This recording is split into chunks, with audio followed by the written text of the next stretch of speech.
বাংলাদেশের ঐতিহ্যবাহী জেলা চট্টগ্রাম বাঁশখালী থানার অন্তর্গত মধ্যম পুইছড়ি পণ্ডিত কাটা জামে মসজিদ 18তম তাফসীরুল কোরআন মাহফিল চলছে। এখানে 18 বছর ধরে যারা আল্লাহর কোরআনের কথা এখানে প্রচার করলেন, যাদের মাধ্যমে করলেন, আল্লাহ সবাইকে হযরতে ওমরের মতো কবুল করেন, আমিন।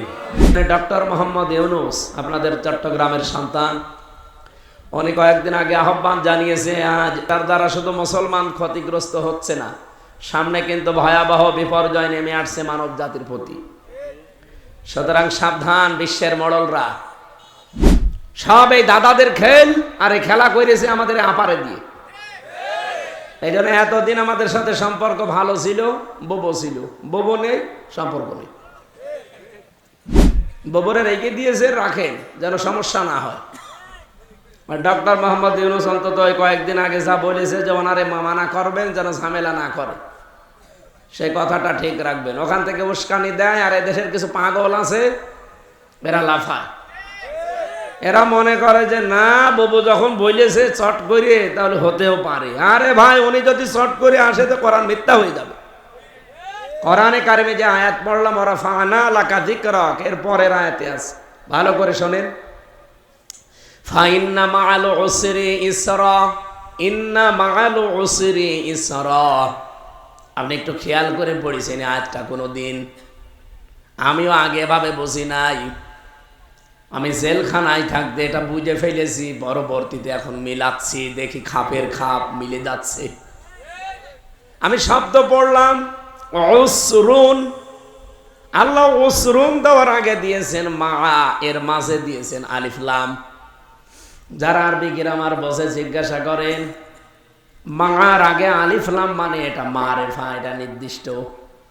এর আগে আল্লাহ ইন্না দিয়েছেন, এর আগে ফা দিয়েছেন, আবার আয়াতটা ডবল করে রিপিট করলেন। মুফাসসির ফি জিলালিল কোরআনে আমি দেখেছি সাইয়্যিদ কুতুব রহমাতুল্লাহ আলাইহি, উনি আয়াতের তাফসীরের টিকায় লিখেছেন, কোন মানুষ যদি দুনিয়াতে একটা কষ্ট সহ্য করে, আর ওটা যদি 3টা কারণে হয়ে থাকে, আবার বলছি এদিকে তাকান, আপনি যদি কষ্ট পেয়ে থাকেন দুনিয়ায়, একটা কারণ যদি হয় 3টা, কয়টা? আরো জোরে বলেন, কষ্ট কয়টা? কারণ। আপনি কোনো কারণে কষ্ট পেলেই হবে না। কষ্ট তো হাসিনাও পেয়েছে, কি যাওয়ার দিন কষ্ট পায়নি? কি কান্নাকাটি করছিল মানুষ, স্বামীর বাড়ি যাওয়ার সময় অত কাঁদে না, আর কি কান্না। তার মানে কষ্টও পেয়েছে, কিন্তু কষ্টের পরে ঈশ্বর, এটা না কেরা, অনির্দিষ্ট। এখানে আল্লাহ 10 থেকে 70, 70 থেকে 700 গুণ এরকম সিরিয়াল করা আছে। মুফাসসির বলেন, পৃথিবীতে কেউ যদি একটা কষ্ট সহ্য করে 3টা কারণে, কমপক্ষে তাকে 70 গুণ হলেও আল্লাহ দুনিয়া আখিরাতে শান্তি ভোগ করাবে। আপনি খেয়াল করেছেন আল্লাহর কথা? কমপক্ষে 10 থেকে 70, 70 থেকে 700। আমি ওপরেরটা নিচেরটা বাদ দিয়ে মাঝেরটা বললাম। দুনিয়া আখিরাত মিলে আপনাকে সুখ শান্তি ভোগ করাবে কয়টা? বলেন বলেন। কিন্তু কষ্ট পাওয়া লাগবে কয় কারণে? এই 3 কারণের বাইরে যদি কেউ কষ্ট পায়, ওই কষ্টের জন্য আল্লাহ তাকে সুখ ভোগ করাবে, এ কথা তাফসীরে আমি পাইনি। যারা তাফসীর পড়তে পারে, মুফাসসিরিন ইকরাম আছে, জিজ্ঞাসা করেন, একটা কষ্ট পাওয়া লাগবে আপনাকে আল্লাহর জন্য, 2 নম্বরে রাসূলুল্লাহর জন্য, 3 নম্বরে মানবতার জন্য। হাসিনা যে কষ্ট পেয়েছিল আল্লাহর জন্য, রাসূলুল্লাহর জন্য, মানবতার জন্য, কি ও নিজের গুনার জন্য? বলেন, ও যা কষ্ট পেয়েছে নিজের অপরাধের জন্য। আল্লামা সাঈদীও কষ্ট পেয়েছে 13 বছর, কার জন্য? আল্লাহর জন্য, রাসূলুল্লাহর জন্য, মানবতার জন্য। এই জন্য একটা কষ্টের পরে 70টা শান্তি আল্লাহ দুনিয়া আখিরাতে তাতে ভোগ করাবে। আমরা যারা 15.5 বছরে কষ্ট পেয়েছি, একটা কষ্টের জন্য যদি 70টা শান্তি আল্লাহ দেয়, 15 বছরে আমরা অনেক মানুষ এখানে আছে যারা অন্তত 50টা কষ্ট পেয়েছি, পাইনি? বলেন বলেন। এক একটা দুঃখের জন্য, কষ্টের জন্য যদি 70 করে হয়, হিসাব করেন 50টা কষ্টে কত হবে? এই মোবাইল নিয়ে বসে আছেন, হিসাব করেন কত? 3500। 3500 শান্তি আমরা পাবো, তারপরে ববু চট করে আসবে। কে কথা বলছেন এখানে? আপনি হিসাব মিলিয়ে দেন, অন্তত 50টা কষ্ট তো 15.5 বছরে আমি পেয়েছি, আরো বেশি পেয়েছি অনেকে। আমার জেলখানার এক একটা দিন মনে হতো 1 বছর, তাহলে 350 দিন 1 বছর 365। আপনি 3 বছর হিসাব করে দেখেন, 1000 দিন হয়ে যাচ্ছে। 1000 দিনে যদি একটা করেও কষ্ট পেয়ে থাকি, ক্যালকুলেটর নষ্ট হয়ে যাবে। এবার এতগুলো দুঃখ অশান্তি আল্লাহ দুনিয়াতে এই জালেমদের ভোগ করাবে, এরপরে অন্য চিন্তা।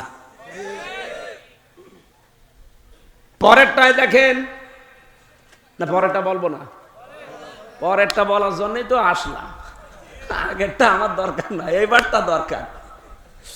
আল্লাহ এটা রিপিট করলেন, ইন্না মা'আল উসরি ইসরা। এখানেও দেখেন উসরনের আগে আলিফ লাম, ইসরার আগে কিছু নেই। রব্বুল আলামিন জানাতে চেয়েছেন অবশ্যই এটা হবে, কিন্তু যদি উল্টিয়ে ফেলেন সিস্টেম অপর পৃষ্ঠায় দেখবেন, পৃথিবীর কোন মানুষ যদি একটা সুখ ভোগ করে আর ওটা যদি হয় অবৈধ, আমি আবার বলছি, কেউ যদি দুনিয়ায় একটা সুখ ভোগ করে আর সুখটা যদি হয় অবৈধ সুখ, একটা সুখের কারণে তাকে 70টা কষ্ট দুনিয়ায় ভোগ করা লাগবে।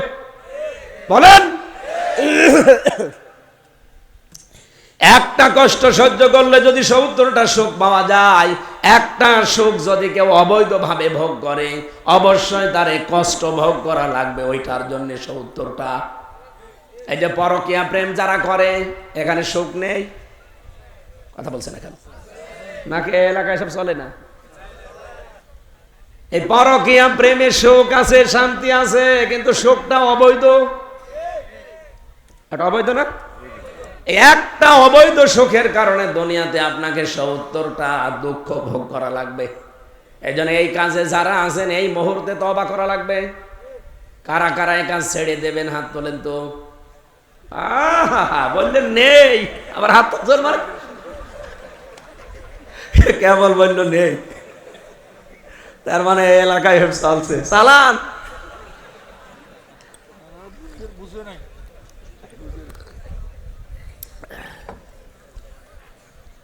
ফ্যানটা ছেড়ে দিলে না, গা ঘেমে যাচ্ছে। আপনাদের চেয়ার একটু পিছিয়ে নেওয়া যায় না?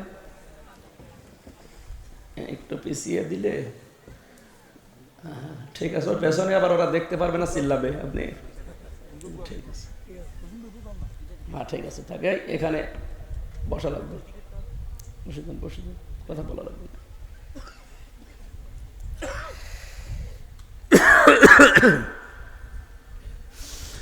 চট্টগ্রামবাসী, আমি আয়াত থেকে যেটা বোঝাতে চেয়েছি, এই 15.5 বছরে আমার বিশ্বাস এবং চোখে দেখা অনেক মানুষ অবৈধ সুখ ভোগ করেছে ইচ্ছা করে। এখানে যিনি এমপি ছিলেন, আমি নাম জানি না হয়তো, কিন্তু আমি এটা জানি যে তার পাশ করার কথা না, অবৈধভাবে সেই এমপি হয়ে অনেক সুখ ভোগ করেছে। কে কথা বলে না কেন? শুধু এখানকার না, সারা বাংলাদেশের একই অবস্থা। কারণ যারা দিনের ভোট রাতে করবে আগে সিদ্ধান্ত নিয়েছে। আপনি নিজে জানতেন যে এটা অবৈধ জিনিস, হাসিনা একা করে করুক, আমরা নেই, তারপরও আপনি নিজে আগ বাড়িয়ে বললেন আমিও এমপি হব, হয়ে গেলেন। হয়ে আপনি বসেছিলেন। এই 15.5 বছরে কত আনন্দ পেয়েছেন, কত সুখ পেয়েছেন। এই চট্টগ্রামের একজন 620টা বাড়ি বানিয়েছে। সেদিন মালয়েশিয়া ছিলাম, সিঙ্গাপুরে, থাইল্যান্ডে, কতগুলো দেশ ঘুরছিলাম। আমি বাইরের দেশে গেলেই দেখি কিছু আল্লাহর ওলি পাওয়া যায় কিনা। যে দেখি হোটেল থেকে নামছি, আপনাদের এই আল্লাহর ওলি বসে, কি হুজুর আমি আগেই পালিয়েছি। পালাবেন কেন? আপনারা 620টা বাড়ি, আপনি তো পালাবেন কেন? এখন তো একটা বাড়িতেও থাকতে পারেন না, হোটেলে থাকা লাগে।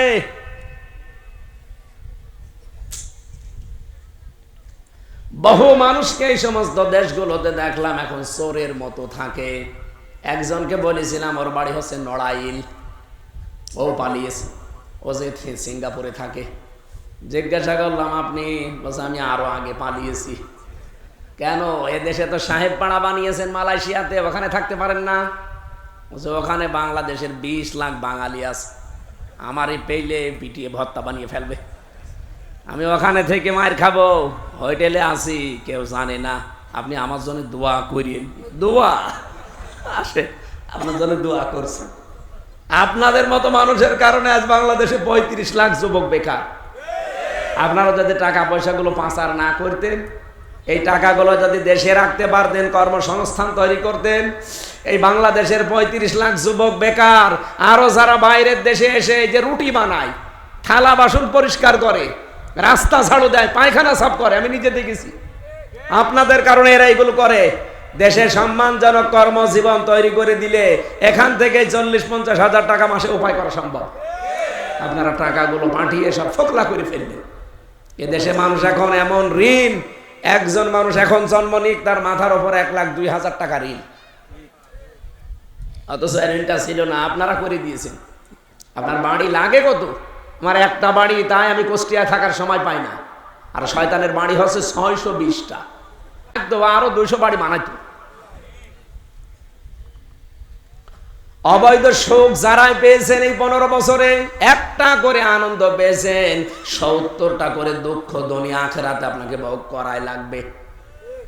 কোরআন যদি সত্য হয়, যদি মানে 100 ভাগ সত্য, কথা বলেন না কেন? আর আমরা বিশ্বাস করি একটা দুঃখ ভোগ করেছি, অবশ্যই আমরা সুখ পাবো দুনিয়া আখিরাত মিলে 70টা। আর আপনারা অবৈধ সুখ ভোগ করেছেন একটার কারণে 70টা দুঃখ দুনিয়া আখিরাতে আপনাকে ভোগ করাই লাগবে। এরপরে অন্য চিন্তা ভাবনা করবেন।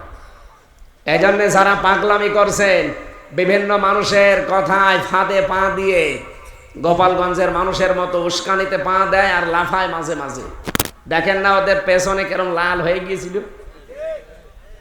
প্রশাসন এমন পিটানো পিটিয়েছে। ওই সময় শুনতাম গোপালগঞ্জ থেকে কেউ ঢাকায় আসলে বাসে যদি কেউ বসে আসে 300 টাকা, আর দাঁড়িয়ে আসলে 1000 টাকা। বসে আসবে কি করে? পেছনে তো বান্দরের পেছনের মতন লাল হয়ে আছে। এই জন্য আমরা চাই আগামীতে কেউ আর যেন কোনো ববু, কোনো আপা, কারো ববু আর আপা তো একই জিনিস, আরো জিনিস আছে, আমি তাদের নাম বললাম না। এদের উস্কানিতে পা দেওয়া যাবে না ভাই। দেশটা শান্ত আছে, আমরা আরো শান্ত করতে চাই এই কোরআনের বিধান দিয়ে। কথা বলেন। যেহেতু আল্লাহ নিজে জানালেন যে একটা কষ্টের পরে নাকেরা বানিয়ে দিয়েছেন ইসরা, এর কোনো নির্দিষ্টতা নেই। আমি তো 70টা শুধু হাদিসের ভাষা বলেছি। অনেক বেশি সুখ আল্লাহ দান করবে। ওয়ালা সাউফা ইউতিকা রাব্বুকা ফাতারদা, ওয়ালা সাউফা, অবশ্যই অতি শীঘ্রই আমি আপনাকে এমন কিছু দেব যাতে আপনি খুশি না হয়ে পারবেন না। এটা শুধু নবীর জন্য খাস না, যদিও কাটা আল্লাহর নবীকে উদ্দেশ্য। তাফসিরে এই তাফহিমুল কোরআনে সাজ্জাদ কুতুব, না ওনার নাম হচ্ছে আবুল আলা মাউদুদি রহমতুল্লাহ আলাইহি, উনি ব্যাখ্যা করতে গিয়ে লিখেছেন এই কা শব্দের ব্যাখ্যায়, পৃথিবীতে শুধুমাত্র কা দিয়ে আমার নবীকে আল্লাহ এখানে সন্তুষ্ট করতে চায় না, কিয়ামত পর্যন্ত যারা নবীর উম্মত তাদেরকে আল্লাহ এমন কিছু সামনে দেবে, আলাল আখিরাতু খায়রুল লাকা মিনাল উলা, হে নবী আপনার পূর্বের চাইতে পরে ভালো। তার মানে আগে যাই হয়েছে, সামনে আমাদের ভালো দিন আসতেছে। আর আল্লাহ আমাদেরকে এমন কিছু দান করবে, দেখাবে, যাতে আমরা সত্যি খুশি হয়ে যাব। আর আমরা জানি বাংলাদেশে আমরা 92% মুসলমান, পরিপূর্ণ খুশি হব ওই দিন যেদিন দেখবো 56,000 বর্গ মাইল এটা দিয়ে চলছে। এক কথা বলেন, এটা দিয়ে যদি দেশ চলে তখন আমরা পরিপূর্ণ খুশি। এটা আমরা দেখতে চাই না? বলেন চাই না? চাইলে শুধু মুখে বললে সম্ভব না। জহিরুল ইসলামের মতো 300 জন এমপির ভেতরে 151 জন পাঠাতে হবে যারা এই কোরআন বুকে নিয়ে এবার যেতে পারে। এটা যদি কারো কাছে রাজনীতি মনে হয়, ওই যে চাঁপাই নবাবগঞ্জের 2 চাপাবাজ আছে স্বামী স্ত্রী, ওরা এটাকে রাজনীতি বলে। বলে ভোট চাবে কেন হুজুররা? না, তুমি ভোট চাবা, তুমি একটা নাপাক মানুষ, তুমি ভোট চাবা না? ভোট একটা ইবাদত। সূরা নিসার 58 নম্বর আয়াতে আছে, ইন্নাল্লাহা ইয়া'মুরুকুম আন তুআদ্দুল আমানাতি ইলা আহলিহা। আমানাতি এটা বহুবচন, তাফসিরে মারিফুল কোরআন খোলেন, ওখানে আমানাতি এই বহুবচনের ব্যাখ্যায় ভয়ও কাট্ট ভোট লিখা। এই কথা বলতে গেলে কিছু মানুষের কাছে হামজা খারাপ হয়ে যায়। হ্যাঁ, উনি ভোট চায়, ভোট চাবো না, আল্লাহ চাইছে কেন? আমানাতি মানে কিন্তু ভোট, রায়, সিদ্ধান্ত, সমর্থন, 9টা অর্থ লিখা আছে ওখানে। আমি যা বলছি পড়ে বলছি, আপনার রাগ হলে আল্লাহর উপরে করেন। আমি তো অ্যাডভার্টাইজ করছি। ওনারা দুইজন চাপাবাজ স্বামী স্ত্রী কি বলা আরম্ভ করেছে, আলেমরা এদেশে কারো পক্ষে ভোট চাইতে পারবে না। কেন ভোট চাইতে পারবে না? ভোট চাওয়াটা ইবাদত। আপনি যেখানে সেখানে ভোট দিয়ে ওই এমপি যদি জেনা করে, আপনাকে জেনার ভাগ নেওয়া লাগবে। ও যদি টিয়ার আর কাবিখা মেরে খায়, আপনাকে ওই গুনাহগার হওয়া লাগবে। কিন্তু আমি এমন মানুষের কথা বলছি যে লোকটা টিয়ার কাবিখা মেরে খাবে না, আমি গ্যারান্টি দিতে পারি।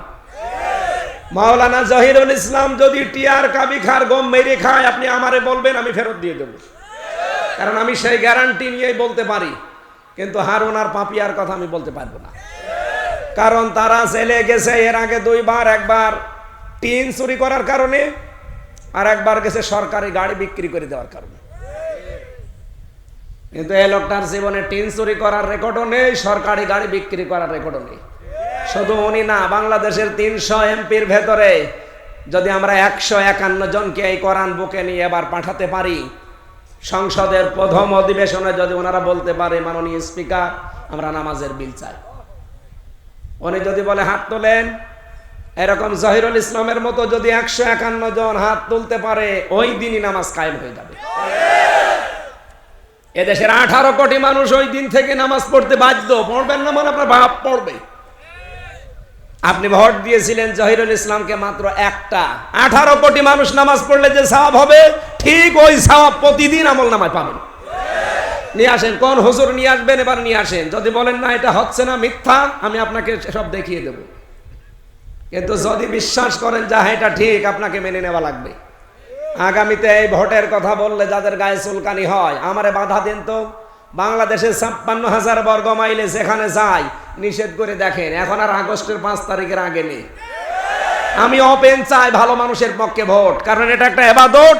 এই ইবাদতটা আমি নিজেও করব, আপনাকেও করাবো। যারা ইবাদত থেকে বঞ্চিত রাখতে চায় তাদের দুর্বিসন্ধি আছে। এত খাই খাই করা অভ্যাস, তে কর্ম করতে কি হয় বলেন?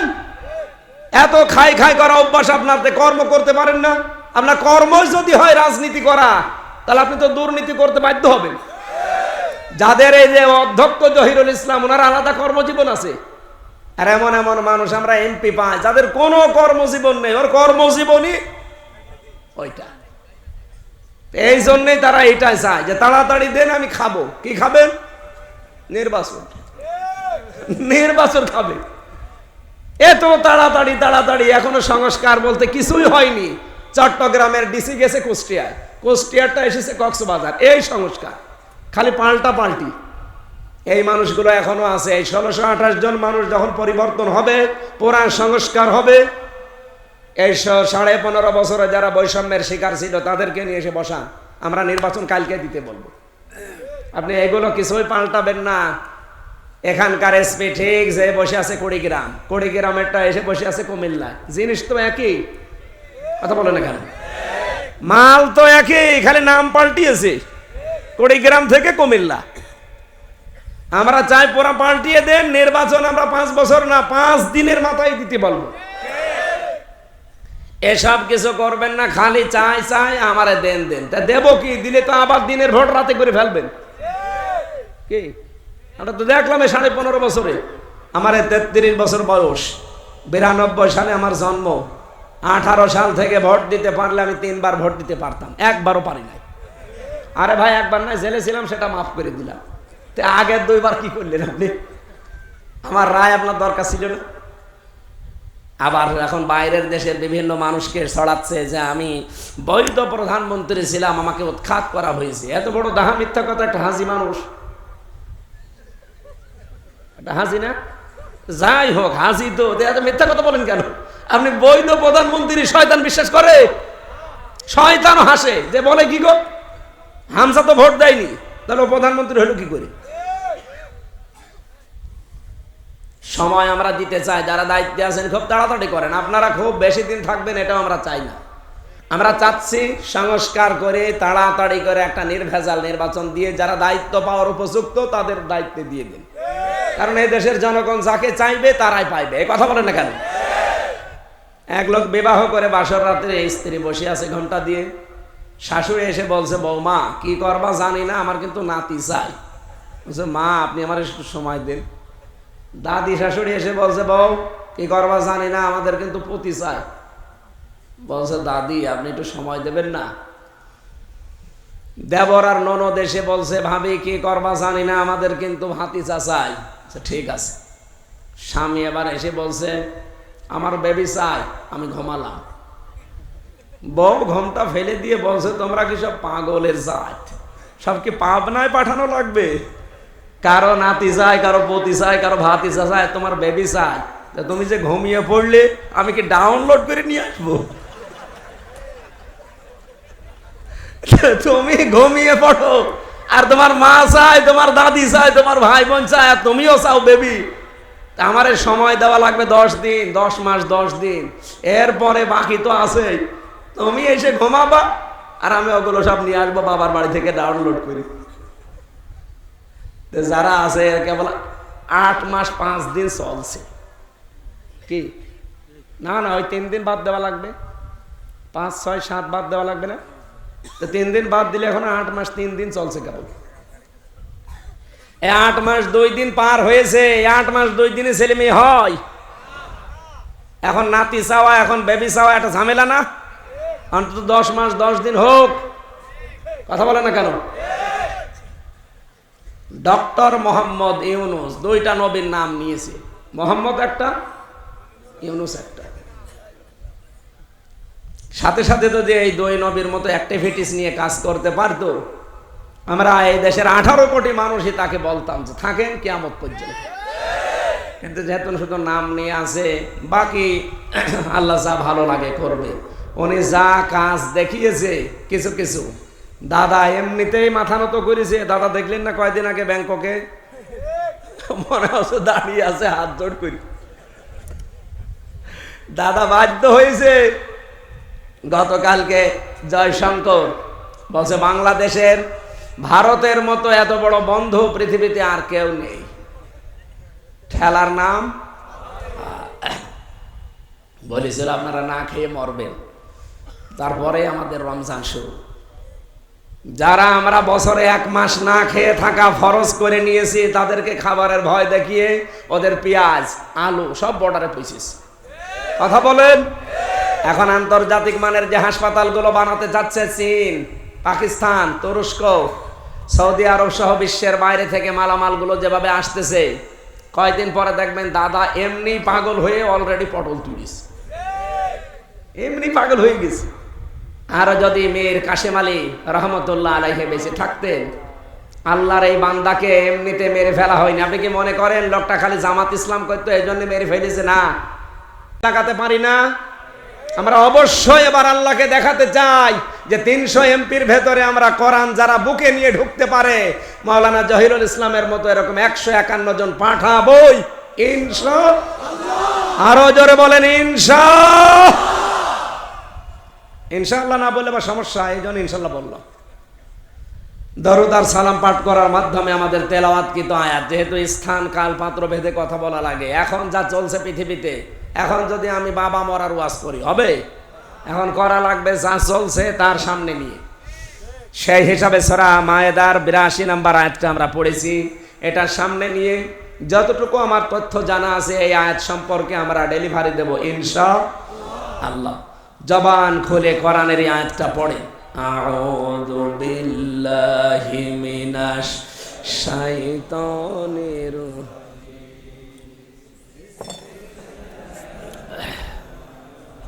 থাক, কিছু লাগবে না ভাই। লাতাজিদান্না আশাদ্দান্নাসি আদাওয়াতাল লিল্লাযীনা আমানুল ইয়াহুদা ওয়াল্লাযীনা আশরাকু ইলা আখিরি আয়াত। কোন সূরা জানো? মায়েদা। উসুলে তাফসিরের মূল নীতি অনুযায়ী কোন আয়াত থেকে যদি তাফসির করতে হয়, উসুলে তাফসিরের মূল নীতি 15টা। কয়টা? এখন আমার তো 10টা পর্যন্ত সময়, এরপরে মনে হয় আর 11টায় ওঠা লাগবে। কোন জায়গায় যেন নাম শুনলাম, বদরখালি। কয় কিলো এখান থেকে?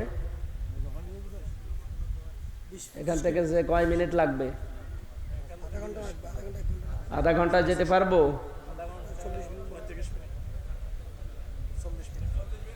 মানে আপনি গরু দিয়ে চাষ করে খাবেন, গরুই যদি মরে যায়। প্রতিদিনে 2টা করে নিয়েছেন, আমি বাঁচবো? সে চট্টগ্রাম নিয়ে গিয়েছিলেন দুপুরবেলা। এতগুলো বাদ দেন, সামনে এক জেলায় একটা নেবেন। প্যারেড ময়দানে আসা হয় প্রতি বছরে, একটা রাখলেই তো হয়। আমরা সাবজেক্ট আকারে কথা বললে ভালো হয়। এই গ্রাম অঞ্চলে প্রতিদিন 2টা 3টা 4টা, কালকে করেছে 4টা। আমার মাথা মন মেজাজ জালেমরা তো আমার একেবারে কিচ্ছু রাখে না। মাথার চুল থেকে পায়ের তালু পর্যন্ত 1 ইঞ্চি জায়গা বাকি নেই যেখানে টর্চার করে না। আমি যে বেঁচে আছি এটাই অনেক কিছু। ডাক্তাররা বারবার বলছে আপনি রেস্টে থাকেন, রাত 10টার পরে আর জাগবেন না, তাহলে আবার ওই অসুখ দেখা দেবে। যে 10 দিন পড়েছিলাম হাসপাতালে, কিন্তু প্রতিদিনই বেজে যাচ্ছে প্রায় 11টা 12টা 1টা।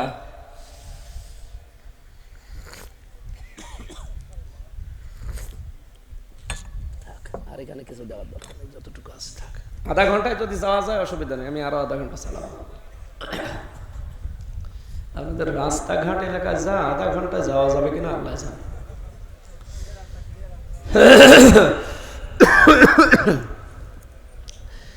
সুবহানাল্লাহ আলহামদুলিল্লাহ, জবান খুলে তেলাওয়াত করেন। সুবহানাল্লাহ আলহামদুলিল্লাহ।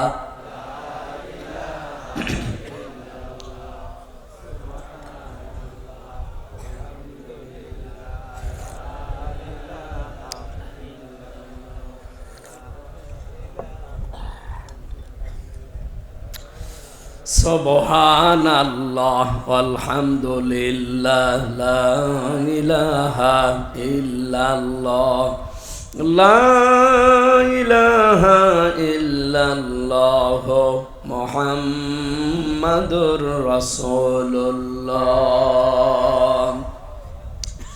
কক্সবাজারবাসী, চট্টগ্রামবাসী, আল্লাহ পাক এখানে যে 2টা জাতির কথা দিয়েছেন, কোন আয়াত থেকে তাফসির করার যে মূলনীতিগুলো আছে, 1 নম্বর নীতি হচ্ছে কোন আয়াতের কথা বলবেন তার আগের আয়াত পরের আয়াত, আগের সূরা পরের সূরার সাথে সম্পর্ক কি, রিলেটেড কি আছে, এটা আগে জানা। 2 নম্বরে এই সূরাটার নাম করো, এরপরে শুদ্ধ তেলাওয়াত যেটা আমরা অলরেডি করেছি, মাতৃভাষায় অর্থ, এর বাস্তব কিছু ব্যাখ্যা নিয়ে আসা লাগবে। ওই মানধাতামলে কি হয়েছে এগুলো বাদ, এখন কি দরকার যুগের জ্ঞানের আলোকে বাস্তবতার নিরিখে। এরপরে এখান থেকে বাড়ি যাওয়ার আগে মূল শিক্ষাগুলো নিয়ে বাড়ি যাওয়া লাগবে। এরকম 15টা পেয়েছি, এটা মারেফুল কোরআনে আছে। আল্লাহ রাব্বুল আলামিন, আমরা যেহেতু তেলাওয়াত করেছি শুদ্ধভাবে, আমাদের বিশ্বাস অনুযায়ী বাংলা মাতৃভাষায় অর্থ বলছি। এবার লা তাজিদান্না, লামে তাকিদ নুনে সাকিলা, আল্লাহ গ্যারান্টি দিলেন 2টা, অবশ্যই অবশ্যই। আসাদ্দান নাস, এই পৃথিবীতে যত মানুষ আছে সব মানুষের ভেতরে ভয়ঙ্কর জঘন্যতম অধিক শত্রু হিসাবে আপনারা দেখতে পাবেন, আদাওয়াতান, শত্রু হিসাবে, লিল্লাযিনা আমানু, যারা ঈমানদার তাদের জন্যে। 1 নম্বরে আল ইয়াহুদ, 2 নম্বরে ওয়াল্লাযিনা আশরাকু, যারা মুশরিক তাদেরকে। আমরা এখন তাম দুনিয়ায় এটাই দেখছি, তাম পৃথিবীর মুসলমানদের জন্য প্রকাশ্য এখন জঘন্যতম শত্রু হিসাবে কাজ করছে 2টা জাতি আর একটা মুশরিক। কথা বলেন ঠিক কিনা? আল্লাহ কোরআনে কারিমে আয়াতের ব্যাখ্যা দিতে গিয়ে এই সূরা মায়েদার 51 নম্বর আয়াতে তিনি নিজে ব্যাখ্যা দিয়েছেন, ইয়া আইয়ুহাল্লাযীনা আমানু লা তাত্তাখিযুল ইয়াহুদা ওয়ান নাসারা আউলিয়া বাদুহুম আউলিয়াউ বাদ ইলা আখিরি আয়াত। ওহে যারা ঈমানের দাবি করো, কখনো তোমরা খ্রিস্টানদেরকে বন্ধু হিসাবে গ্রহণ করবা না, কারণ তারা একে অপরের বন্ধু। আপনি আয়াতের দিকে খেয়াল করেন, বাদুহুম আউলিয়াউ বাদ, তারা একে অপরের বলেন বলেন আল্লাহ এতটুকু বলে তো শেষ করে দিতে পারতেন যে তারা একে অপরের বন্ধু না। আল্লাহ বলেন যখন তারা একে অপরের সাথে বন্ধুত্ব হয়ে কাজ করবে, তখন তাদেরকে আপনারা বন্ধু হিসাবে মেনে নিতে পারেন না। হ্যাঁ, খ্রিস্টানের সাথে যদি মুসলমান ধ্বংস করার জন্য কোনো চুক্তি না থাকে, ওরা যদি ঐক্যবদ্ধ না হয়, যতক্ষণ থাকবে না ততক্ষণ খ্রিস্টানদের সাথে আপনি বন্ধুত্ব করতে পারবেন। আপনার সামাজিক, আপনার রাজনৈতিক, আপনার অর্থনৈতিক, আপনার আন্তর্জাতিক অনেক নিয়ম নীতি আছে, যেটা করা লাগে করবেন। কতক্ষণ? যতক্ষণ তারা একে অপরকে সাহায্য না করে মুসলমান ধ্বংস করার জন্য। ওয়ামাইয়াতাবাল্লাহুম মিনকুম ফাইন্নাহু মিনহুম, এরপরেও যদি কেউ ওদের দিকে ফিরে যায়, ওদের মতো আচরণ করে, আমি আল্লাহ নিজে তোদেরকে ওদের মতো বানিয়ে দেব। ইন্নাল্লাহা লা ইয়াহদিল কওমাজ জালিমিন, অবশ্যই আল্লাহ কোন জালেমকে পথ দেখাচ্ছেন না, দেখাবেও না। এটা বাংলা অর্থ ছিল। আমি ফি জিলালিল কোরআনে সাইয়্যিদ কুতুবের ব্যাখ্যা বলছি। এবার উনি লিখেছেন, আপনি অন্যান্য জাতির সাথে, বিশেষ করে খ্রিস্টানদের সাথে আয়াতের পরবর্তীতে যেহেতু আল্লাহ আকরাবাহুম দিয়েছেন, আকরাবাহুম মাওয়াদ্দাতান, বন্ধুত্ব হিসাবে, এই পৃথিবীতে নিকটবর্তী হিসাবে, নিকটতম বন্ধু হিসাবে পাওয়া যাবে খ্রিস্টানদেরকে ঈমানদারদের জন্য। এই হিসাবে তাদের সাথে বন্ধুত্ব করা যাবে ওই পর্যন্ত, যতক্ষণ তারা একে অপরকে সাহায্য না করে। আগের মুসলমানদেরকে ধ্বংস করার জন্য, নিজের দেশ থেকে বিতাড়িত করার জন্য আজকেও তারা ৩২ জন মানুষ মেরেছে। এই কারণে কালকে মাস্টার ডাক দিয়েছে। কি কথা বলেন না কেন? আল্লাহ বলেন ওরা যখন একে অপরকে সাহায্য করবে তোমাদেরকে ধ্বংস করার জন্য, তখন তোমরা আর ওদের সাথে বন্ধুত্ব করবা না, সব বাদ দিয়ে দিবা। সব বাদ দিয়ে তোমরা তখন সবাই এক হয়ে যাবা। সময় আমার মনে হয় কালকের যে ডাক বাংলাদেশের আলেমরা দিয়েছে, তাওহীদে জনতা দিয়েছে, এটা এই আয়াতেরই ডাক। এতদিন আমরা ডাক দিলাম আজকে এই কারণে, কারণ আমরা সবাই দেখতে পাচ্ছি ওরা একে অপরের আজ বন্ধু, মুসলমান নিধন করার জন্য। সুতরাং খ্রিস্টানরা আমাদের শত্রু ছিল না। আমরা যখন দেখলাম যে তার সাথে বন্ধুত্ব করে আমাদের মুসলমান নিধন করার পায় তারা করছে, তখন তারাও আমাদের শত্রু। এই কথা বলেন না কেন? সুতরাং কালকে মাছ খাওয়ার জন্যে ঈমানের দাবি যার যতটুকু আছে, সামর্থ্য থাকলে আপনি সমর্থন জানাবেন। মাস্ট বি, এটা দেওয়াই লাগবে। যদি নাও যেতে পারেন সমর্থন করা লাগবে। কিন্তু কিছু বাস্তব আজকে দেখলাম সকালে, কিছু ঘোমটাওয়ালা মাওলানা, এরা এখনো পর্যন্ত পক্ষে কথা বলছে। আজকেও সকালে একজনের বক্তব্য দেখছিলাম, ঘোমটা দেওয়া মানুষ, আমি নাম নিলাম না, এই ঘোমটাওয়ালা বলতেছে একটা খুশির সংবাদ আপনাদের শোনাতে পারি, তাদের দেশে কোনো শিরিক নেই। এই মোল্লাকে কতল করা ওয়াজিব, ওয়াজিবুল কতল। রাষ্ট্র নিয়ে যেই মন্তব্য করতে পারে, তার যতগুলো বক্তব্য আমি দেখি অধিকাংশগুলো একামতে দিনের বিরুদ্ধে কথা বলে, আর কথা বললে জামাত ইসলাম আর শিবিরের, এদের বিরুদ্ধে যত কথা বানানো যায় সব তার মুখে। অথচ এদের কাছ থেকে টাকা পয়সা খেয়ে আসে পর্যন্ত বড় হয়েছে। আপনি মানুষ, এখনো পর্যন্ত আপনার মুখে এই কথা শোভা পায় যে খিরি হলে কি হবে, ওদের ভেতরে কোনো শিরিক নেই। শিরিকের চাইতে আর কি করবে ওরা? এক একটা মামলা করা বিনা কারণে তামাম দুনিয়ার সব মামলা করার শামিল। এটা সূরা মায়েদায় আছে না, 33 নম্বর আয়াতে। একটা মানুষকে কেউ বিনা কারণে তামাম দুনিয়ার সব মামলা করার শামিল। এজন্য কিয়ামতের ময়দানে সর্বপ্রথম বিচার হত্যার, ওই যে আদম নবীর 2 সন্তানের, কাবিলের। সে প্রথম হত্যাযজ্ঞ আরম্ভ করেছিল এই দুনিয়ায় বিনা কারণে। তামাম দুনিয়ায় যত হত্যা হবে সর্বপ্রথম তার যেহেতু বিচার হবে, সব হত্যার একটা একটা করে গোনা তার আমলনামায় যেতে থাকবে। এত বড় গোনার সাথে যারা জড়িত আর বলছে ওই দেশে তো শিরিক নেই, আমরা একেবারে উদারতা আহ্বান জানাচ্ছি। কালকে মাস অনেক আলেম দেখে নিষেধ করছে, ওই ফরিদউদ্দিন মাসুদ এরকম আলেম যারা, আমি নাম নিয়ে ফেললাম, এরকম বহু আলেম আছে যারা ঘোমটা দিয়ে থাকে, আমার নাম নিতেও ঘৃণা লাগে। এরা নিষেধ করছে বিভিন্ন কায়দায় যে না ওখানে কালকে যাওয়া ইমানের অত বড় দাবি না, ওখানে যে কি লাভ হবে, বাড়ি বসে বসে দোয়া করেন। সামর্থ্য থাকলে আপনি যাবেন না কেন? ওইটা কাল বিশ্ব মিডিয়ায় যাবে। বাচ্চারা কালকে মিডিয়ায় যদি অন্তত 5 কোটি মানুষ দেখে, ওরা চিন্তা করবে যে পৃথিবীর বাংলাদেশ নামক একটা দেশ আছে, তার 5 কোটি মানুষ অন্তত আমাদের বিরুদ্ধে। এটা একটা জিহাদ না? 3টা স্তর আছে যে ইমানের দাবি। আমি পড়েছিলাম প্রথমে, মান রাআ মিনকুম ফালিয়ুগাজ্জিরহু বিয়াদিহি। তোমাদের ভেতরে কেউ যদি অন্যায় কাজ দেখে সে যেন হাত দিয়ে বাধা দেয়। হাত মানে শুধু এই হাত না, এদন মানে কি শুধু এই হাত? এদন মানে এই হাত, এদন মানে ক্ষমতার হাত, এদন মানে টাকা পয়সার হাত, এদন মানে প্রভাব প্রতিপত্তির হাত, এদন মানে আইনের হাত। যে হাত যার আছে সে যেন ওইটাই কাজে লাগায়। এখন আমাদের হাতে কাজে লাগছে, এখন যতটুকু সমর্থ আছে সময়ের হাত, এই সময়টা দিয়ে আমরা কাজে লাগাবো। অর্থ সম্পদের হাত আমাদের কাজে লাগবে না?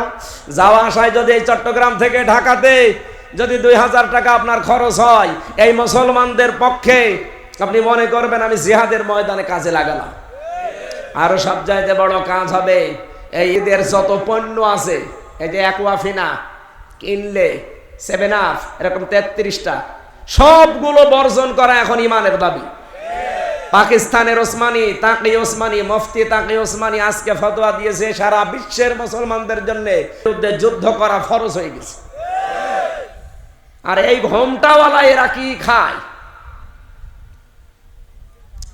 আল্লাহ বলছেন ইহুদি আর মুশরিকেরা জঘন্যতম শত্রু, আমরা দেখতেও পাচ্ছি। এরপরও আপনার বিবেকের দরজায় তালা লাগানো, খুলতে চায় না। যতটুকু পারেন সামর্থ্য অনুযায়ী কাজ করেন। যদি হাতের দ্বারা না পারেন মুখের দ্বারা, কালকে যেহেতু প্রতিবাদ হবে, এটাও যদি কারো সমর্থের ভেতরে না যায়, সে যেন অন্তর দ্বারা ঘৃণা করে আর পরিকল্পনা করে কি করে এটা বন্ধ করা যায়। আপনি না পারলে যারা পারে তাদেরকে সাপোর্ট দেন। আজ বিশ্বে পরাশক্তি যারা, বিশেষ করে আমরা আমাদের মুসলিমদের ভেতরে যাদেরকে শক্তিশালী দেখতে পাচ্ছি, ইরান, তুরস্ক, সৌদি আরব আর মিশর, 57টা মুসলিম রাষ্ট্রের ভেতরে অন্তত তুলনামূলকভাবে তারা শক্তিশালী। তারা এখন দেখলাম আজকে অনেকে এক হয়ে যাচ্ছে। আল্লাহ যেন অন্তত তাদের অন্তরের ভেতরে এই মহব্বত, এই ঐক্যটা তৈরি করে দেয়। 210 কোটি মুসলমান যদি এক হয়ে এক জায়গায় খালি প্রসাব করে, 80 লাখ সাগরে ভেসে চলে যাবে ইনশাআল্লাহ। আল্লাহ বহু নিয়ামত ওই শয়তানদের দিয়েছিল। সূরা বাকারার 47 নম্বর আয়াতে আল্লাহ স্মরণও করিয়েছে, ইয়া বানি ইসরাঈল আযকুরু নি'মাতি আল্লাতী আন'আমতু আলাইকুম ওয়া আউফু বিআহদি ওয়াফি বিআহদিকুম ওয়া ইয়্যায়া ফারহাবুন ইলা আখির আয়াত। রব্বুল আলামিন বলেন, বনি ইসরাঈলেরা স্মরণ করো আল্লাহর ওই নিয়ামতগুলোর কথা। এখানে প্রায় 27টা নিয়ামতের কথা আমি পেয়েছি। এত নিয়ামত আল্লাহ তাদেরকে দিয়েছিল এই বনি ইসরাঈলদেরকে। সবচাইতে বড় নিয়ামত দিয়েছিল ফাদ্দালনাহুম আলাল আলামিন, জগৎবাসীর উপরে তাদের একটা শ্রেষ্ঠত্ব ছিল। কিন্তু তারা এই দুনিয়াতে অপকর্ম করতে করতে যত পাপ আছে সব পাপ কাজের মূল হোতা যেহেতু তারা, এমনকি যে বিড়ি, এই বিড়ির আবিষ্কার এইটাও ছাড়ে না। দেখেন এখান থেকে যারা বিড়ি খান আর না খান, বলেন তো বিড়িতে কোন উপকার আছে? যদিও চট্টগ্রাম বিভাগের জন্য বিড়ির ফতোয়া ঠিক না, কারণ এই ইমামরাও বিড়ি খায়, কিন্তু এর কোনো উপকার আমি পাই না। আমি তো আকিজ গ্রুপে চাকরি করতাম, তাদের খতিব ছিলাম। বিড়ি তো তারাই বানায়। বহুবার বলেছিলাম যে স্যার এগুলো বাদ দিয়ে দেন। তারা অলরেডি ওটা আমেরিকা টোবাকোর কাছে বিক্রি করে ওরা খাবার বানায় এখন। এই যে কি ক্লেমন, ক্লেমন নাম শোনেননি? এটা ওনারা বানায়, মজো, আরো কি কি আছে জানি আমি, এইটু কয়েকটা জানি মাত্র।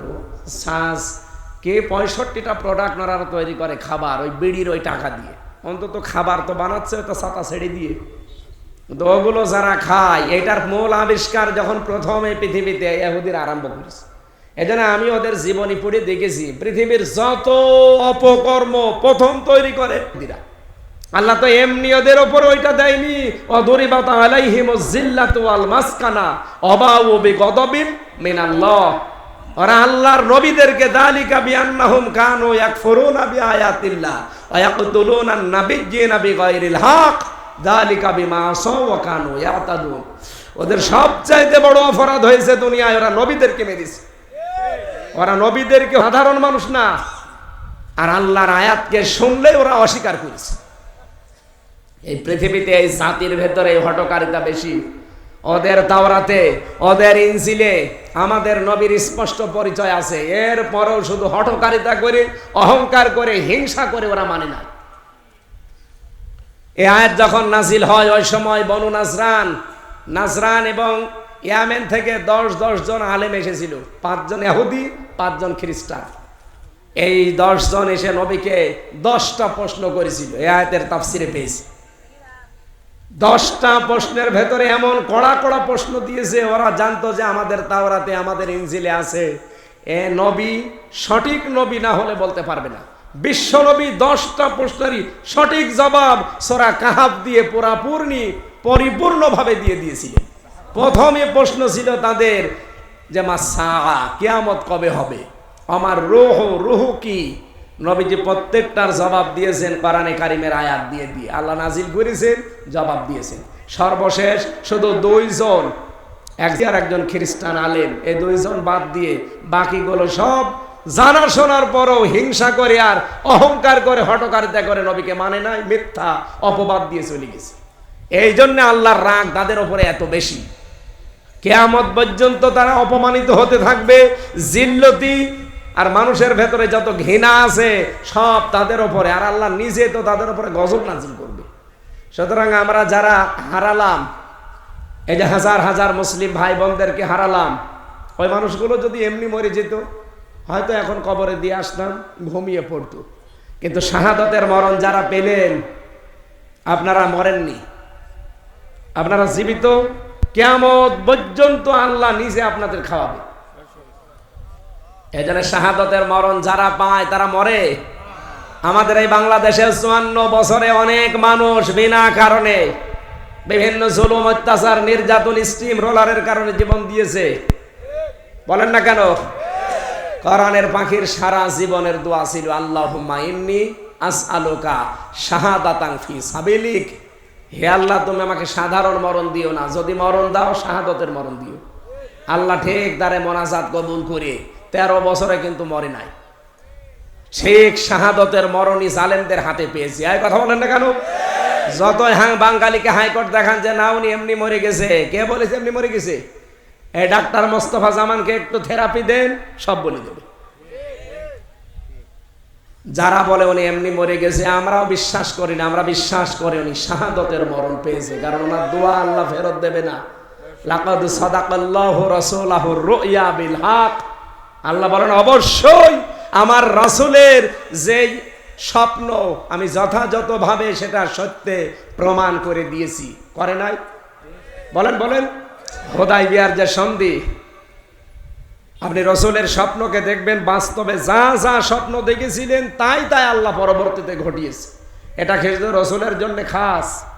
আল উলামা ওয়ারাসাতুল আম্বিয়া, আলেমরা হচ্ছে নবীর ওয়ারিস।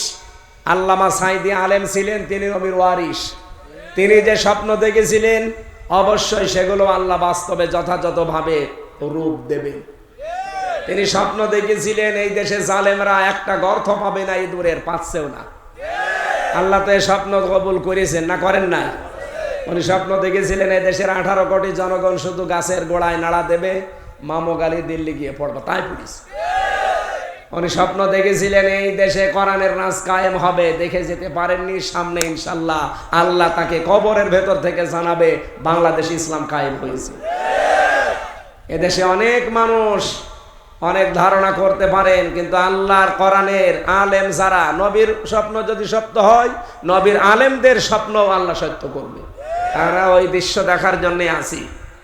সুতরাং আপনাদের প্রতি, আপনাদের তো বলা যায় না, তোদের প্রতি, কারণ শয়তানদের সম্মানসূচক শব্দ বলাও ঠিক না।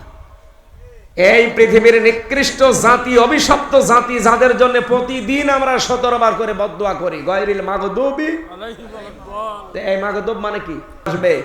সুতরাং উনি আসার আগেই নিজেদের সংশোধন করেন।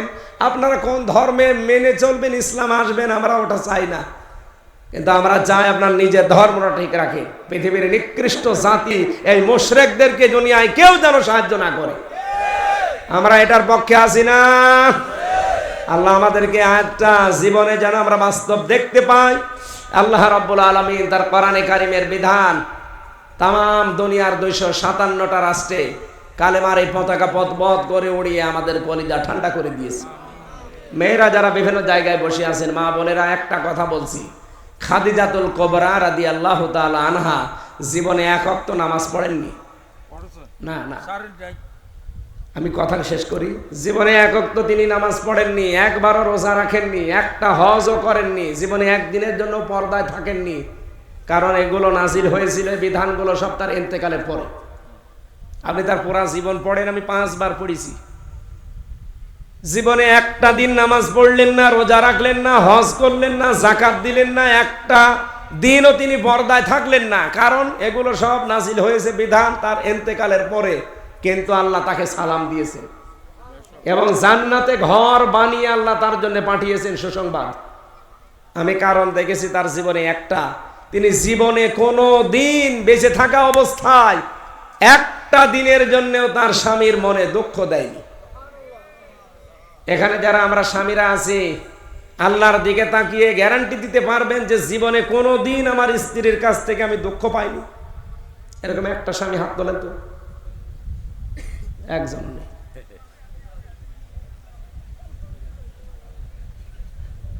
সম্মানিত মা বোনেরা, আপনি মনে করছেন আমি নামাজ পড়ি, রোজা রাখি, কালো বোরকা পরি, আমি জান্নাতে যাব না, যাবে কে?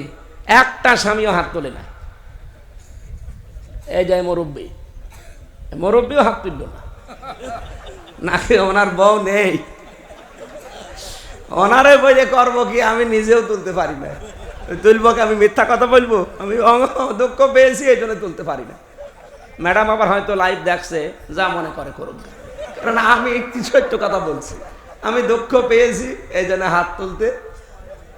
এখানে যারা আছেন কেউ পারলেন না, কে নিয়ে বাস করছি আমরা? বলছে আল্লাহু আকবার। না না, এই প্রশ্ন যদি ওরা এখন ঘুরে করে, হুজুর একটু বলেন তো যে জীবনে কোনোদিন স্ত্রীর মনে একদিনের জন্য দুঃখ দেয়নি এরকম একটা স্বামী আছে কিনা?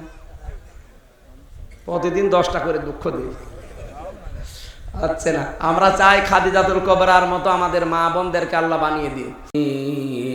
আলাল আদিয়ান সাল্লাল্লাহু আলাইহি ওয়া আলা আলিহি ওয়া আসহাবিহিল কিরাম মাদামাশ শামসু ওয়াল কমারু বিহুসবান ওয়ান নাজমু ওয়াশ শাজারু বিজিরিয়ান ফাউযু বিল্লাহি মিনাশ শাইতানির রাজিম বিসমিল্লাহির রহমানির রহিম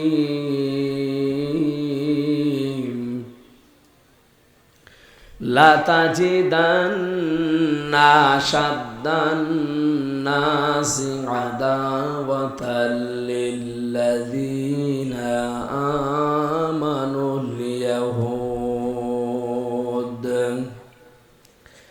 লিল্লাযীনা আমানুল ইয়াহুদা ওয়াল্লাযীনা আশরাকু وَلَتَجِدَنَّهُمْ أَقْرَبَهُمْ مَوَدَّةً لِلَّذِينَ آمَنُوا الَّذِينَ قَالُوا إِنَّا نَصَارَى ذَلِكَ بِأَنَّ مِنْهُمْ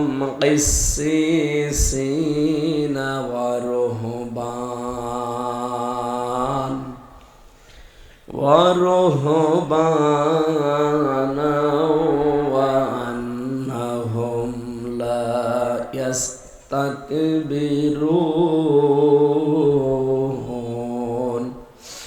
صدقت يا ربنا.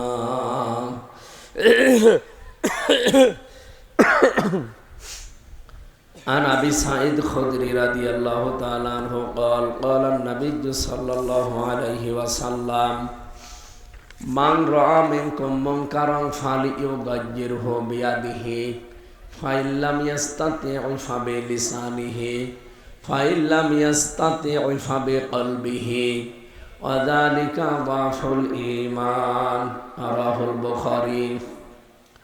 اللهم صل على محمد وآله وصحبه وبارك وسلم.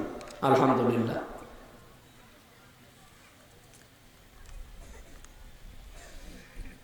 মুসলমানেরা আমরা যেমন আজ দিয়েছি এই যে রোহিঙ্গা ভাইদের, ওরা 1940 সালে ঠিক এইভাবে দুনিয়ার কেউ ওদের জায়গা দেয়নি, খালি পায়ে খালি গায়ে পোশাক ছাড়া এদের কাছে আশ্রয় চেয়েছিল, মানবতার খাতিরে বলেছিল থাকেন। এখন সে বাড়ি এলাকায় তুলে দিচ্ছে। এগুলো নিকৃষ্ট মানুষ না? সম্মান মর্যাদায় দখলদারিত্বের ভেতরে নেই। মানিদ দাগা মা লাইসা লাহু ফালাইসা মিন্না ওয়ালিয়াতাবাওয়া মাকআদাহু মিনান নার। মুসলিম শরীফের হাদিস, হযরতে আবু যর গফারি রাদিয়াল্লাহু তাআলা আনহু থেকে বর্ণিত। বলেন, আমি নবীজির কাছে শুনেছি এই কথা যে পৃথিবীতে যে জিনিস তোমার না, জোর করে যদি দাবি করো যে এটা আমার, দখল করে নাও, দুইটা শাস্তি তোমার জন্য। এক নম্বরে ফালাইসা মিন্না, ওই দিন থেকে তুমি আমার উম্মত না। কথা বুঝলে? দুই নাম্বারটা তো আরো কঠিন, ওয়ালিয়াতাবাওয়া মাকআদাহু মিনান নার, সে যেন জাহান্নামে টিকিট কেটে নিজের একটা আসন বরাদ্দ করে নিল। এ বাংলাদেশের জন্য হয়তো দ্বিতীয়টা নাও হতে পারে, কিন্তু প্রথমটা হয় ফালাইসা মিন্নাটা। আগস্টের 5 তারিখের পর থেকে আমরা বাংলাদেশে অনেকের চরিত্র ঠিক এটা দেখতে পেয়েছি, যে জিনিস যার না জোর করে দখল করে নিয়েছে। আপনাদের এই জেলায় মনে হয় এখনো শুরু হয়নি। এই যে চাঁদাবাজির মাধ্যমে, ছিনতাইয়ের মাধ্যমে, বিভিন্ন দখলদারির মাধ্যমে সব বাবা শাহজালাল, সব হালাল, এই করে যারা নিয়েছেন, আপনি নামাজ পড়তে পারেন, রোজা রাখতে পারেন, হজ করে আসতে পারেন, ফালাইসা মিন্না, আপনি নবীর উম্মত নেই। বলেন তো এই চরিত্রের মানুষ বাংলাদেশে 2-1টা পাওয়া যাবে না? দুই নাম্বারটা তো কত কঠিন, ওয়ালিয়াতাবাওয়া মাকআদাহু মিনান নার, সে জাহান্নামে নিজের স্থান তৈরি করে নিল, যেটা অলরেডি তৈরি করে নিয়েছে। তারা দখলদারিত্ব করে অলরেডি এখন জাহান্নামী, তাদের জাহান্নামী বললে কোনো অসুবিধা নেই। দ্বিতীয় নম্বরে আমাদের পাশের দাদা বাবুরা, আমাদের পূর্বপুরুষ মুসলিম যারা, তারা বিভিন্ন জমি জায়গাগুলো দিয়েছিল ধর্মীয় প্রতিষ্ঠানের জন্য, তারা আজ নতুন করে ওয়াকফ আইন তৈরি করে ওগুলো সব নিয়ে নিচ্ছে দখলদারিত্বের। সুতরাং এই পৃথিবীর নিকৃষ্ট 2টা জাতির নাম আজকের তেলাওয়াত কিন্তু আয়াতে আছে, ইহুদি আর একটা মুশরিক। তারা এখন পৃথিবীতে দখলদারিত্বে ব্যস্ত। একদিকে তারা নবীর উম্মত তো নেই, 2 নম্বরে তারা অলরেডি জাহান্নামের টিকিট কেটে আসন বরাদ্দ করে ফেলেছে। আমরা আবার চরিত্র যেন এরকম না করি। যারা করছেন তারা এই মুহূর্তে তওবা করে ফিরে আসেন। যেহেতু কোরআনে কারীম শোনার জন্য আমরা দলমত নির্বিশেষে এসেছি, কোরআন থেকে যে ডিরেকশন দেওয়া হবে, এটা যদি মনে করেন যে না হামজার বাবার কথা, এটা না, এটা কোরআনেরই কথা, যদি বিশ্বাস না হয় বাড়ি যেয়ে মিলাবেন। আমি তো আয়াত, পারা, পৃষ্ঠা, লাইন, রুকু, সূরার নাম, তাফসিরের নাম সব বলে দেই, খালি বাড়ি যেয়ে মিলিয়ে দেখলেই পেয়ে যাবেন। যদি দেখেন যে হ্যাঁ এগুলো ঠিক আছে, তাহলে আজকেই পরিবর্তন হবে। এরকম মানুষ এখানে নেই?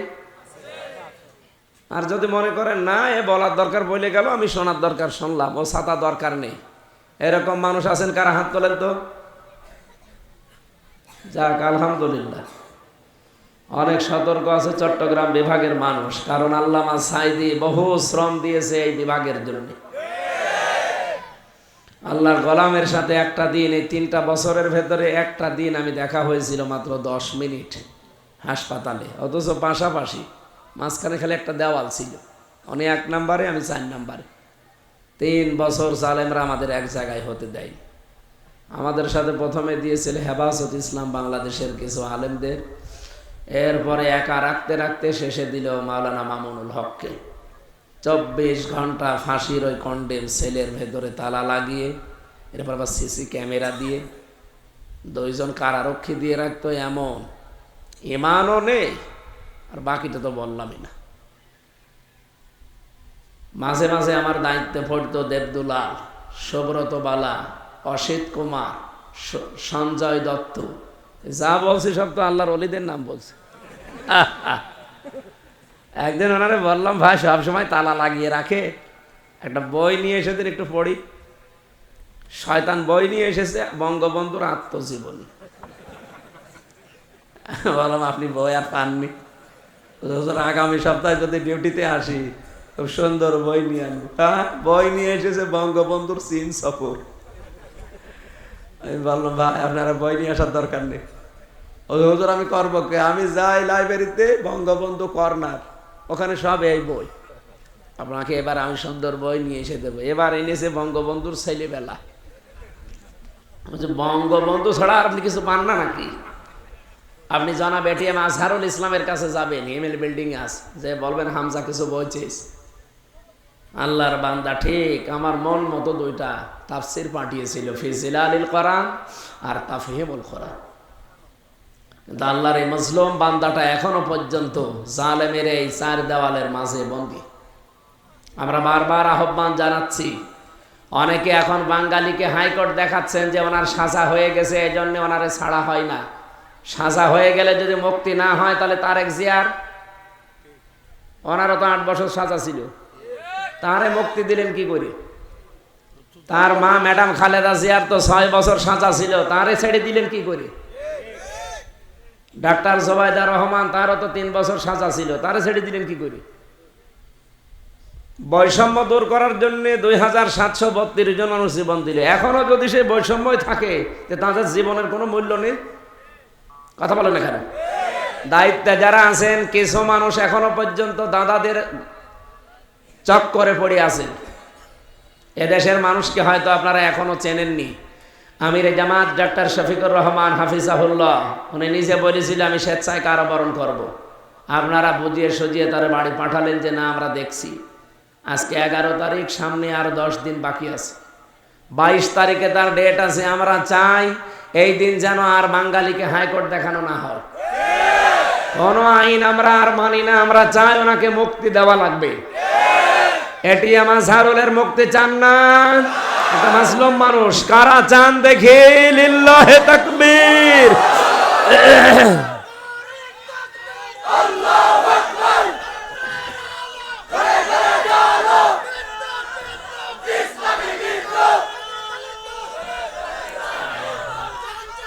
আলহামদুলিল্লাহ, ঠিক আছে। আল্লাহর একজন মানে নির্ভেজাল বান্দা, একটা মাজলুম মানুষ আজ 13 বছর বিনা কারণে পড়ে আছে। আমি তো ছিলাম তার সাথে 3টা বছর অন্তত। যে সাক্ষীগুলোর জন্য তারে আজ এই দ্বন্দ্ব দিয়েছেন, কেউ দিয়েছে 6 কিলোমিটার দূরে, কেউ 3 কিলোমিটার, কেউ 1.5 কিলোমিটার। আমি 50 হাত দূরে ভালো দেখতে পাই না, আর সে 6 কিলোমিটার দূরে দেখলো কি করে? সব বানানো। এই পৃথিবীর নিকৃষ্ট জাতি হিসাবে এখন পরিগণিত। আমি বাকি নিম্ন শব্দ আর ওদের জন্য বলতে পারলাম না। ওই গ্রাম্য মানুষ হলে বলতাম, এমন গালি দিতাম যে একেবারে শয়তানের বাচ্চা শয়তান। পৃথিবীতে তো শয়তান আমি সরাসরি দেখিনি, ওরা দেখলে আমার মনে হয় যদি শয়তান দেখতাম তো ওই রকমই হইতো, একটা টাটকা নির্ভেজাল শয়তান। যেহেতু সবার জন্য আজকের এই আয়োজন, সবাইকে নিয়ে আমরা আল্লাহর দরবারে শুকরিয়া জানাচ্ছি। বলেন আলহামদুলিল্লাহ। মানুষের সম্মান আর মর্যাদা যে কিসে আছে অনেকে জানে না, মনে করে যে জোর জবরদস্তির ভেতরে মনে হয় সম্মান আছে। কি এই জন্য পৃথিবী এখন এটাই ব্যস্ত। দেখেন জোর করে দখল করে নিচ্ছে। অথচ 1940 সালে এদেরকে আশ্রয় দিয়েছে।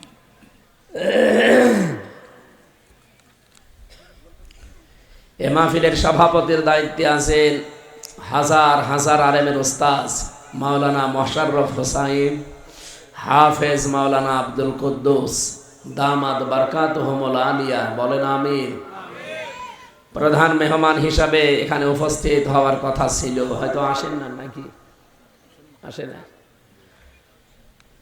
বিশ্বনন্দিত মুফাসসির কোরআন আলাদে রসুল আল্লামা সাইয়্যিদ আনোয়ার হোসাইন তাহের জাবেরি আল মাদানী, খতিব আন্দরকিল্লা শাহী জামে মসজিদ চট্টগ্রাম। এখানে যারা এতক্ষণ পর্যন্ত কথা বললেন, বিশেষ করে মাওলানা শাইখ জামাল উদ্দিন, মাওলানা নুরুল্লাহ, মাওলানা জহিরুল ইসলাম, মাওলানা হোসাইন মাহফুজ, মাওলানা আখতারুজ্জামান, মাওলানা নোমান বিন তাহের, মাওলানা তাওহিদুল ইসলাম, মাওলানা আমিনুল ইসলাম মুকুল, হাফেজ মাওলানা ওসমান গনি, সায়েম সিদ্দিকী সহ নাম না জানা সম্মানিত ওলামা ইকরাম। মঞ্চে বসা আছেন মাহফিলের প্রধান অতিথি, বাংলাদেশ জামায়াতে ইসলামী কর্তৃক মনোনীত চট্টগ্রামে বাসখালীর জন্য জাতীয় সংসদ সদস্য পদপ্রার্থী, আপনাদের এলাকার কৃতি সন্তান, বিশিষ্ট ইসলামী চিন্তাবিদ, শিক্ষাবিদ, রাজনীতিবিদ অধ্যক্ষ জহিরুল ইসলাম, আতালাল্লাহু উমরাহু ওয়া বারাকাল্লাহু ফি হায়াতি, বলেন আমিন। মঞ্চে বসা সম্মানিত ব্যক্তিবর্গ, আমি অনেকের নাম জানি না, তো ওরফা লাকা যিকরাক, আল্লাহ এদের মর্যাদা সম্মান দুনিয়া আখিরাতে আরো বাড়িয়ে দিন। সামনে বসা মুসলমান ভাইরা, পর্দার আড়ালের সম্মানিতা মা এবং বোনেরা, প্রশাসনের ভাইরা, এই সিলাই কথা বলেন কেন? একেবারে নিস্তব্ধ হয়ে থাকবেন 1 ঘন্টা। হ্যাঁ, এই দিকে তাকিয়ে থাকবেন, কোনো দিকে তাকাবেন না। দল মত জাতি বর্ণ ধর্ম নির্বিশেষে আজকের এই অনুষ্ঠান, এটা কি শুধু মুসলমানদের? না না, হাযা বায়ানুল লিন্নাস, কোরআন শরীফ মানুষের জন্য। সুতরাং মুসলমান বাদ দিয়ে পৃথিবীতে অন্যান্য জাতি যারা আছে সবার জন্য কোরআন, শুধুমাত্র এই পৃথিবীর নিকৃষ্ট জঘন্যতম এদের ছাড়া। ওদের কপালে মনে হয় হেদায়েত নেই, সে জন্ম থেকে ওরা এরকম বাঁকা। এই পৃথিবীর যত মূল অপকর্ম এর আপনি শুরু থেকে দেখেন, পৃথিবীতে যত আকাম কুকাম এর মূল হোতা তারা। এই পৃথিবী আজ ধ্বংসের দ্বার প্রান্তে যাওয়ার পেছনেও দাঁড়ি তারা।